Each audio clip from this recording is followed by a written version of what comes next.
the next topic that we're going to discuss is topic 6, solving and graphing inequalities.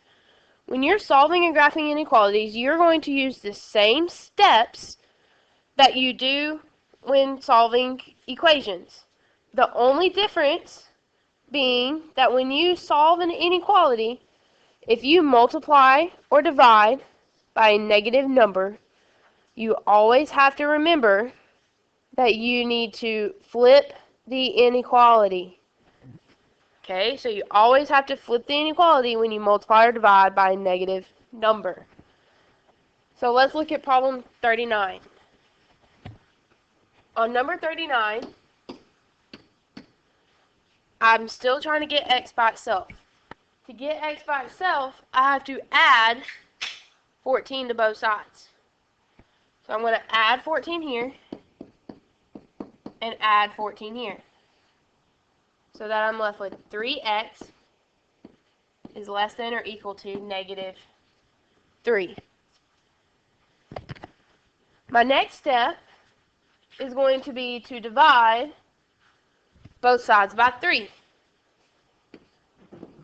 Yes, I divided, but 3 was not negative, so I'm going to leave my inequality facing the same direction. So here, I get x is less than or equal to negative 1. If I remember my rules, I know it's going to be a closed circle at negative 1 on my graph. X is less than negative 1. So my line is going to go this way. My interval notation is going to be negative infinity, because it continues going to the left. It's never going to stop, comma, negative 1. You cannot touch any of the infinity, so it's going to be parentheses and bracket, because it's a closed circle. Number 40. My first step on number 40 is going to be to add 21 to both sides. So I'm going to add 21 here. I'm sorry, my mistake, I messed up. On number 40, I didn't realize that there was a variable on both sides of the equation. So my first step here is to put my variables on the same side. So I'm going to subtract 2a from both sides so that my a's cancel out. I'm going to be left with negative 21 is less than 4a minus 1. Now, I'm going to add 1 to both sides so that I get negative 20 is less than 4a. From here, I'm going to divide both sides by 4. And there again, I didn't divide by a negative, so my sign stays the same. So I'm going to have negative 5 is less than a. So this time I have an open circle at negative 5, and a is bigger than negative 5.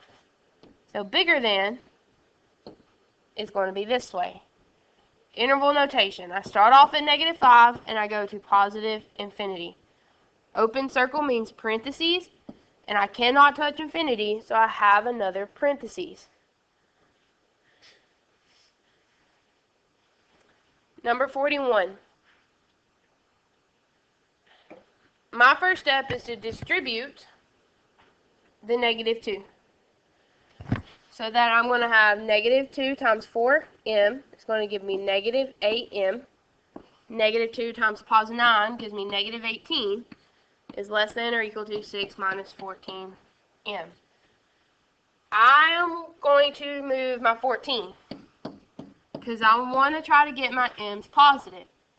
So I'm going to add 14m to both sides so that I get 6m minus 18 is less than or equal to 6. Add 18 to both sides. I get 6m is less than or equal to 24. Next is to divide both sides by 6. so that I have m is less than or equal to 4. Close circle at 4. M is greater than 4, so it goes this way. With my interval notation being 4 comma infinity, closed circle is a bracket, infinity is a parentheses. Number 42. This time, I'm distributing a negative and a negative 2. So that when I distribute the negative, I get 1 minus 5k minus 4 is 24 minus 2k minus 6. Combine like terms. Here I have a 1 minus 4, which gives me negative 3. And then a 24 minus 6, which gives me positive 18. I'm going to move the 5k so that I get negative 3 is less than or equal to 3k plus 18. Subtract 18 from both sides so that I get negative 21 to 3k. I'm going to pull it up here. Negative 21 is greater than or equal to 3k. Divide both sides by 3 so that I get negative 7 is less than or equal to k. Okay, close circle at negative 7. I'm going to go below because I ran out of room at top. And k is less than, so it's going to go this way. Where my interval notation is going to be negative infinity to negative 7 with a parenthesis and bracket around them.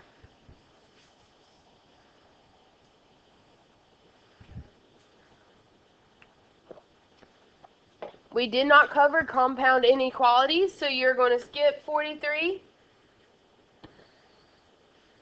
and 44.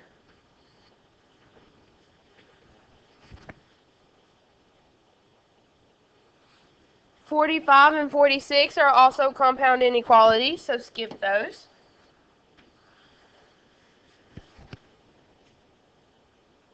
And that is the end of topic 6.